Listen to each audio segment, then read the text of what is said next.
Qu'est-ce que vous ressentez depuis dimanche? Est-ce que vous êtes en colère des résultats? Je suis inquiète des résultats, mais pas surprise. Et je suis en colère des réactions de certains politiques. Je pourrais jamais être en colère contre des électeurs. Les électeurs, ils ont forcément raison de voter ce qu'ils votent. C'est leur choix, c'est la démocratie. Par contre, je pensais que les réactions en termes de désistement républicain, de barrage républicain, seraient beaucoup plus automatiques, beaucoup plus instinctives, je dirais même. Parce qu'en tant qu'électrice de gauche et écologiste, je sais qu'on a eu à le faire, nous, plusieurs fois. Surtout les habitants des Hauts-de-France, qui ont dû le faire en plus de Emmanuel Macron au niveau national pour Xavier Bertrand au niveau régional. Et en fait, je sais que ça peut prendre du temps. Je sais que c'est un cheminement et que l'essentiel est d'être prêt à le faire le dimanche. Et que parfois, on a besoin d'être, quand on s'apprête à voter pour un candidat qui n'est pas le sien, qu'on a besoin de se faire violence, on a besoin d'être en colère le lundi, de se calmer le mardi, de commencer à se faire allumer le mercredi, d'être convaincu par quelque chose qu'on va avoir entendu à la télé le jeudi, de se dire le vendredi, en fait, on va peut-être quand même éviter le pire et on a besoin de moi et tout le monde va le faire et on va le faire ensemble et je tiendrai avec des millions d'autres électeurs ce stylo qui écrit l'histoire. Et puis le samedi, on se repose, parce que c'est la trêve électorale, et puis le dimanche, on le fait. Voilà. Et le lundi, on est soulagé. Mais est-ce que vous pensez que ça fonctionne encore, les barrages? Et est-ce que là, ça n'intervient pas trop tard, après trop d'attaques de la Macronie envers la gauche? Il y avait un vrai risque à ce que ça arrive trop tard et à ce que ça fasse trop débat. Et c'est pour ça que les écologistes, qui pour le coup ont historiquement toujours une position claire, nette et précise sur le sujet, et qui l'ont posée là dans le débat très tôt, c'était fait exprès. C'était fait exprès parce que je sais que ce genre de décision, ce qui se dit dimanche à 20h, dimanche à 22h, lundi matin, compte énormément. Et donc, si on avait commencé tous à avoir ce débat publiquement le dimanche, c'était tard. Donc c'est pour ça qu'on avait pris l'initiative d'être très clairs nous-mêmes, pour avoir un effet d'entraînement aussi sur les autres et les obliger en gros à sortir du bois et qu'on envoie aux électeurs. On n'est pas en train de se taper les uns sur les autres et puis par miracle on est meilleurs amis le lundi matin. De dire voilà, on n'est pas d'accord, mais il y a un truc sur lequel on est d'accord, c'est qu'on ne veut pas du Rassemblement national à Matignon. Je pense qu'il fallait le poser tôt dans le débat. Et puis les gens, encore une fois, sont allés à leur rythme. Mais j'ai pas compris que des responsables politiques, je mets responsable entre guillemets du coup, n'aient pas la responsabilité d'être correctement latéralisé, on va dire, et de bien voir la différence entre d'un côté l'extrême droite et de l'autre côté la gauche, entre d'un côté une menace Bardella qui est une vraie menace, qui peut vraiment arriver à l'Élysée, et leur fantasme sur la France insoumise, où il n'y a aucune chance que la France insoumise soit majoritaire, en majorité absolue à l'Assemblée nationale et soit Premier ministre. Donc il y a un moment où j'ai vraiment... Enfin voilà, je trouve que c'était beaucoup de cinéma et j'ai été très en colère, atterrée et très émue, ça tout le monde est au courant, de ce qu'a dit Bruno Le Maire, parce que sur l'interview de 10 minutes, il a parlé 8 minutes de la France insoumise et il a quasiment effleuré seulement le sujet du Rassemblement national. Et je me suis dit, là on a un problème, parce que lui il est ministre, qu'il est censé être dans le camp républicain, qui fait quand même de la politique depuis longtemps, et qui est à Bercy depuis 7 ans, qui voit quand même bien... Enfin, il est censé voir la différence et il est censé le dire. Et si lui, il n'y arrive pas, qu'il ne comprend pas le problème dans ce qu'il est en train de raconter, alors c'est pas possible, quoi. En 2022, les électeurs qui devaient choisir, les électeurs Renaissance qui avaient dû choisir entre la NUPS et le RN, c'était en majorité abstenue, voire avaient préféré le RN. Qu'est-ce qui vous fait dire que cette fois-ci, ça peut être différent? Parce que cette fois-ci, le Rassemblement national peut gagner. Et je pense que cette réalité assez imminente et très concrète fait réfléchir beaucoup de personnes. Mais je vais vous dire, c'est à nous de jouer. Une élection, c'est pas figé. Rien n'est jamais gagné ni perdu d'avance. Et donc, c'est notre travail, à toutes et tous, d'aller convaincre. Donc, il faut faire ce travail avec nos électeurs à nous, parce qu'il faut qu'ils se mobilisent au moins autant qu'au premier tour, si ce n'est plus. Et il faut qu'on envoie les bons messages aux gens qui hésitent. Donc, quand je dis ça, je parle de nous, Nouveau Front Populaire, mais je parle aussi du camp présidentiel. C'est-à-dire qu'Emmanuel Macron, il ne peut pas juste dire « j'appelle au désistement ». Il doit faire campagne. Moi, entre les deux tours de la présidentielle, j'ai fait campagne. J'avais créé le hashtag « Le Pen ne doit pas passer ». On faisait des soirées, c'était l'époque, vous savez, sur Twitter, comment ça s'appelait, là, les lives, les spaces. Et on en a animé le soir en disant, j'avais appelé ça, si tu sais que tu vas devoir voter Macron mais que tu n'as pas encore envie, en gros. Je ne sais plus comment on avait appelé ça, mais donc on prenait les gens en début de séance en disant, bon, donc les gens ils disaient, j'ai pas envie, je m'en sens pas capable, je vais pas y arriver, et puis on disait pourquoi, et on décortiquait, et puis alors on disait, peut-être que si tu sens que tu n'en as pas la force, peut-être que c'est parce que c'est pas pour toi que ce sera le plus violent. Alors imagine maintenant mets-toi dans la peau d'un migrant, mets-toi dans la peau d'une femme, mets-toi dans la peau d'une personne racisée, mets-toi dans la peau d'eux. Enfin, on essayait de trouver plein d'arguments pour que les gens se mettent très en situation et dépassent leur truc primaire de « Ah bah j'aime pas lui et j'ai pas envie de mettre son nom dans l'urne ». Et surtout en 2022, c'était des gens qui avaient vécu 5 ans de politique macroniste, qui savaient ce que ça voulait dire. Et des personnes au RSA qui vous disaient « Mais moi je pense que je suis au RSA et je pense que je vivrais mieux avec Le Pen qu'avec Macron ». Bah voilà, qui était légitime pour leur répondre, pour leur expliquer que ça allait aller. En fait, moi je pouvais pas leur garantir. Par contre, entre le nouveau Front Populaire et Le Pen, je sais. C'est-à-dire que il y a quand même dans ce pays 9 millions de pauvres. Si on doit prendre objectivement qui a intérêt à, en fait, voilà, on doit convaincre. Et je pense même qu'il faut s'adresser aux électeurs RN, celles et ceux qui peuvent changer d'avis. Parce que je pense que les arguments que donne le Rassemblement national dans cette campagne sont quand même assez faibles. Et surtout, moi je les appelle le revirement national maintenant plutôt que le Rassemblement national.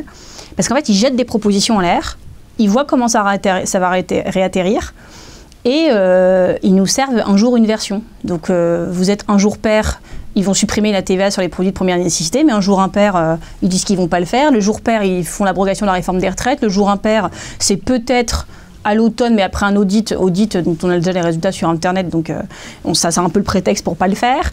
Les binationaux, les mesures concernant les emplois accessibles ou pas pour les binationaux, c'est quand même un sketch total, sauf qu'en plus c'est pas drôle. C'est que selon la personne qui vous présente la mesure, ça ne concerne pas les mêmes emplois, pas les mêmes binationaux, parce qu'on comprend quand même qu'il y aura les bons et les mauvais binationaux. Gérard Depardieu, qui a un passeport russe et qui est citoyen d'honneur d'une ville en Belgique, lui, manifestement, ça ne va pas poser problème. Par contre, Zinedine Zidane, qui serait franco-algérien, là, ce serait un problème. Donc, bon, bah, tant pis pour les femmes, tant pis pour le foot, c'est la double peine. Mais vous voyez bien, hier, Louis Alliot, c'est à vous, il dit non, mais vous avez mal compris la mesure. Et 2 heures avant, j'avais entendu une autre figure du Rassemblement national dire mais oui, nous allons le faire, qui parlait même très précisément, qui dit oui, les juges, pourquoi pas, oui, les juges aussi. J'ai retrouvé un amendement de Marine Le Pen qui parlait d'interdire les postes aux douanes aux binationaux, enfin certains postes des douanes aux binationaux.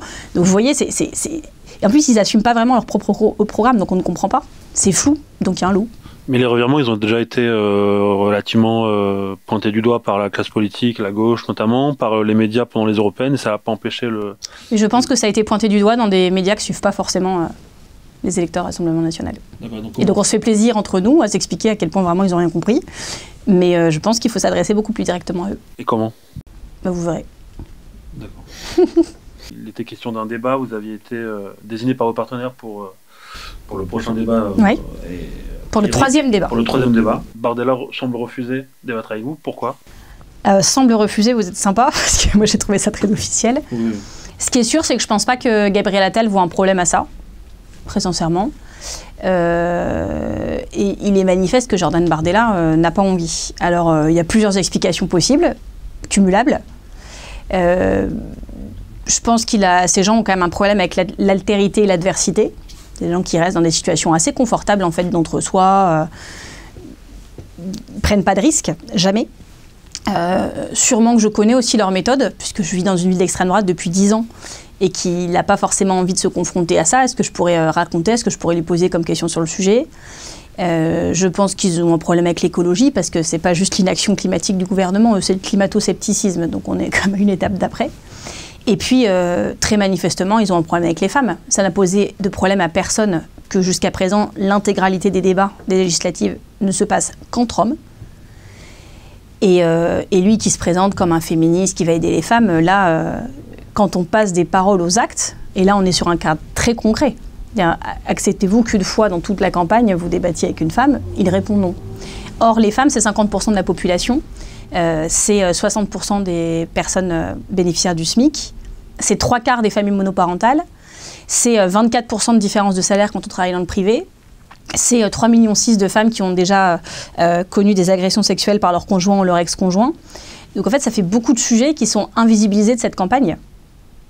Et je pense que le sujet de comment vont vivre les femmes dans la société de demain, 50% de la population, et de ce qu'on va faire sur l'écologie, qui concerne là 100% de la population, l'avenir de nos enfants, de nos petits-enfants et des générations futures qui ne sont même pas encore nées, je vois de leur part une vraie volonté de ne pas traiter ces sujets. Et nous, on les met sur la table, et je pense que ce n'est pas juste une lubie de ma part, parce que cet enjeu-là, il a résonné quand même. Il y a des femmes que je n'ai jamais vues de ma vie qui disent, j'ai vu Valérie Damido hier qui fait un truc en disant, elle a raison. Là, il y a une tribune qui est sortie sur votre site ce matin qui est assez claire, parce que je pense que beaucoup de femmes se sentent insultées par ça. Par l'absence des femmes de la campagne et des débats, et par le refus très précis de Jordan Bardella. Maintenant, on a le nom du responsable, en tout cas. Et ça en est où l'organisation du débat ? C'est toujours en cours? Est-ce que vous êtes soutenu par vos partenaires dans le fait de tenir? Je remercie les partenaires parce qu'ils sont très solidaires de cette décision. Ils tiennent malgré toutes les tentatives d'en débaucher l'un ou l'autre. De toute façon, je vais vous dire au point où nous en sommes, celui ou celle qui décidera d'aller à ma place, je pense, voilà, ça va se voir, parce que ça montrerait premièrement que les promesses qu'on se fait entre nous ne sont pas tenues. Et je pense que pour l'instant, au sein du Nouveau Front Populaire, ça a plutôt été solide comme coalition. Ce qu'on s'était dit, on l'a fait, et donc il faut que ça continue comme ça. Et puis, voilà, j'ai imaginé un homme de gauche qui tout d'un coup dit « bon ok, je prends la place, il n'y a pas de problème », c'est inconcevable en réalité. Donc ce sera soit avec vous, soit pas de débat? Bah oui, je pense. En tout cas, je vois pas d'autre solution. Vous en parlez régulièrement du fait que vous soyez élu Hénin Beaumont dans une ville gérée par le RN. Vous dites que vous savez ce que l'extrême droite, ce qu'est concrètement l'extrême droite et comment la combattre. C'est une force pour, j'imagine, dans la dernière ligne droite de la campagne? J'ai l'impression que j'ai... c'est un peu ironique, mais j'ai l'impression d'avoir un temps d'avance, pour le coup. C'est-à-dire que quand depuis 10 ans, et j'étais très jeune à l'époque, quand depuis 10 ans vous êtes élu dans une ville Rassemblement National, quand vous avez vécu dans votre chair, dans votre quotidien, les humiliations, les insultes, le mépris, les micro-groupés, les réprimandes, mais à chaque conseil municipal, il y avait un sujet à débat, quand tous les mois, depuis 10 ans, tous les mois, ça fait du coup 120 fois que la tribune du maire est consacrée à dire des horreurs sur moi, des choses fausses. Là, par exemple, ça fait 1 an qu'ils sont sûrs. Marine Tondelier n'habite pas à Hénin Beaumont, elle habite à Paris, elle ment, elle n'est pas du tout à Hénin Beaumont, alors que entre ma maison et l'école maternelle de mon fils, il y a la mairie. En fait, je les croise le matin quand je le conduis à l'école. Et ils savent que mon conjoint, il est entraîneur au club de triathlon. Ils savent que mes parents, bon, ils travaillent là. Enfin, mes 4 grands-parents sont quand même à Hénin Beaumont. Mes 2 parents sont nés à Hénin-Liétard avant que ça change de nom. Enfin, en fait, ça va un moment.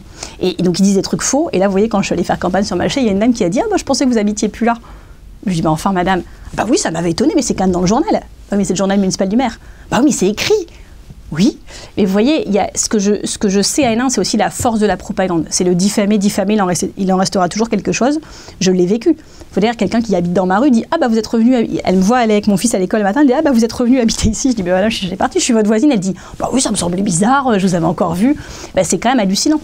Donc la violence de leur méthode, je les connais. Je sais que c'est des gens qui veulent que l'on vive face à face plutôt que côte à côte, que ce sont des gens qui se cherchent vraiment des ennemis, des boucs émissaires, et qui frappent très très dur sur les migrants, sur les journalistes, sur les syndicalistes en mairie, sur les employés municipaux jugés récalcitrants, sur les associations qui leur plaisaient pas, et ils font partir les gens.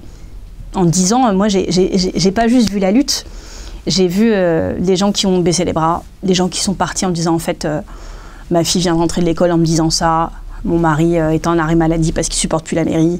Et les gens, ils déménagent. Ils partent pas habiter dans le sud ou je sais pas où, hein, ils vont dans la ville à côté.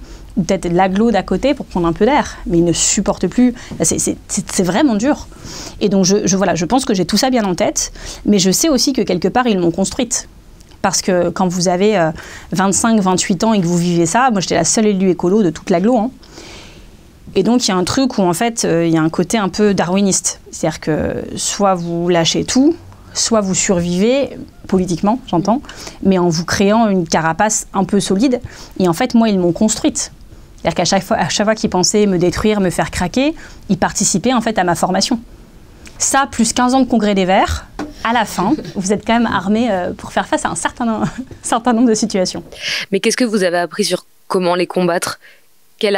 Comment on déconstruit leur discours? Qu'est-ce qui marche? J'ai compris qu'en fait, ça ne pouvait pas se jouer qu'au niveau local. Parce qu'en fait, ce sont des vagues nationales. Vous voyez, moi, quand j'étais très jeune, là, en 2014, ils gagnent la ville, et en 2015, il y a des élections départementales et régionales.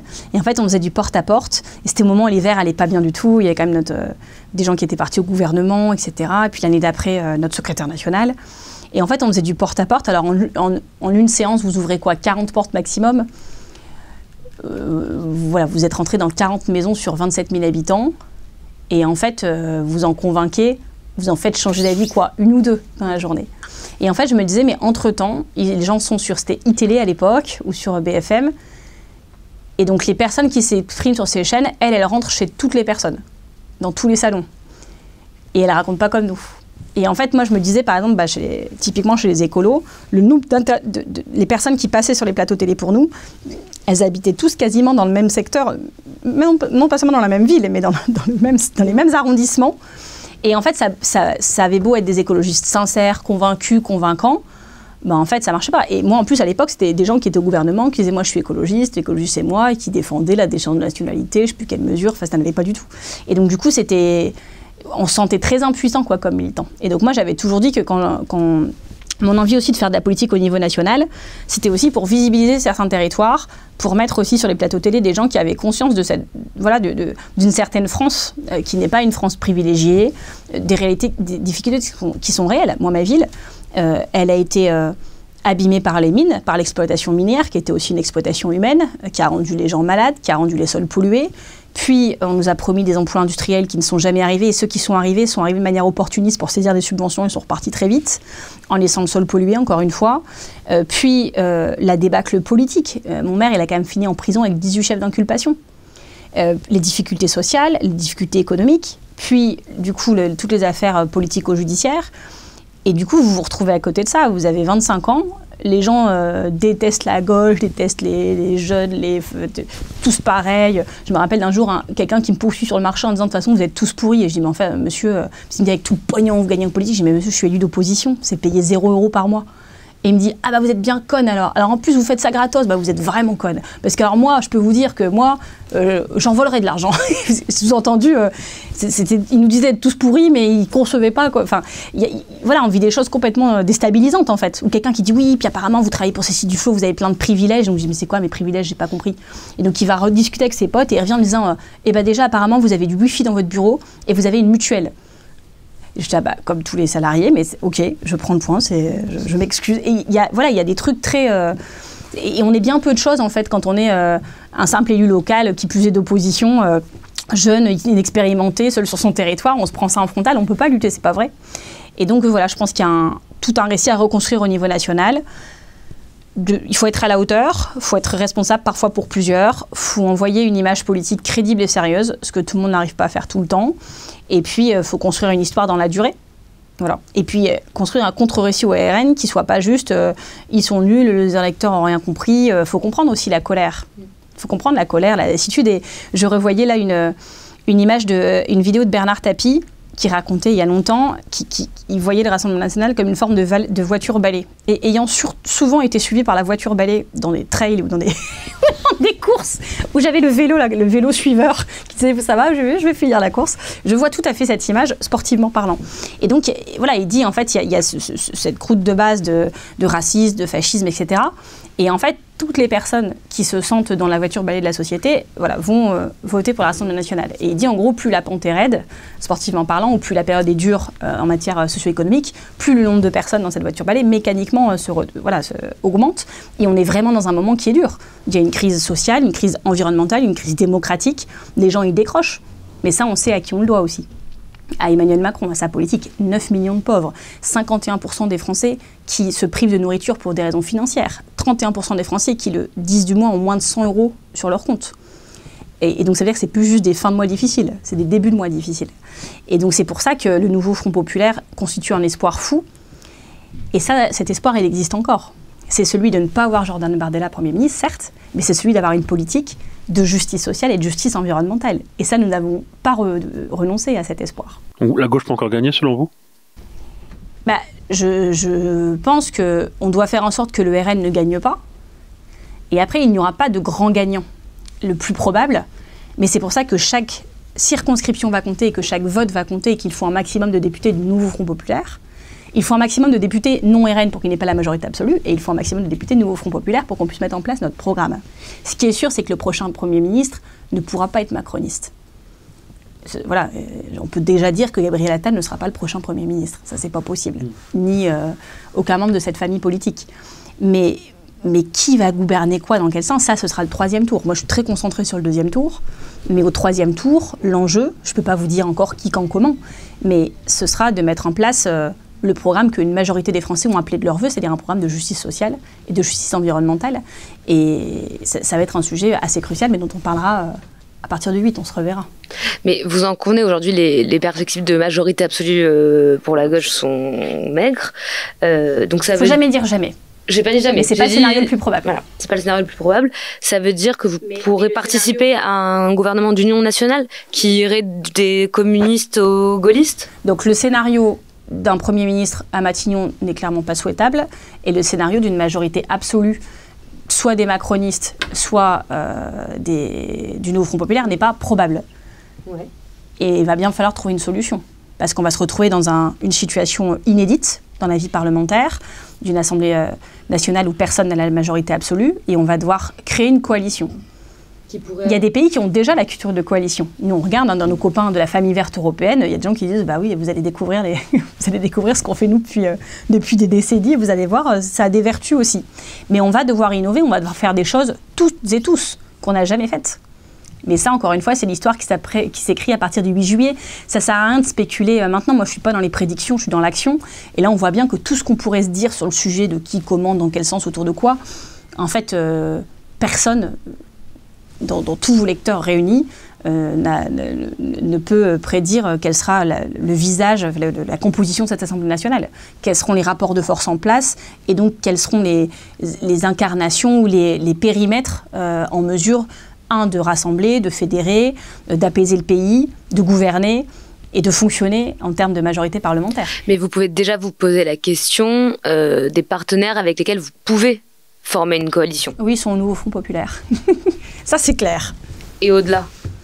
Mais c'est à eux qu'il faudra poser la question.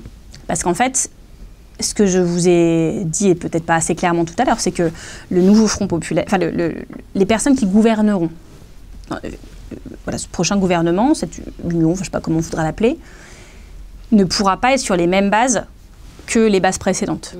C'est fini le macronisme. Il y a eu une défaite électorale majeure. Le président de la République a souhaité une clarification, il l'a eu. On ne peut pas continuer tout comme avant. De toute manière, il y aura une forme de cohabitation.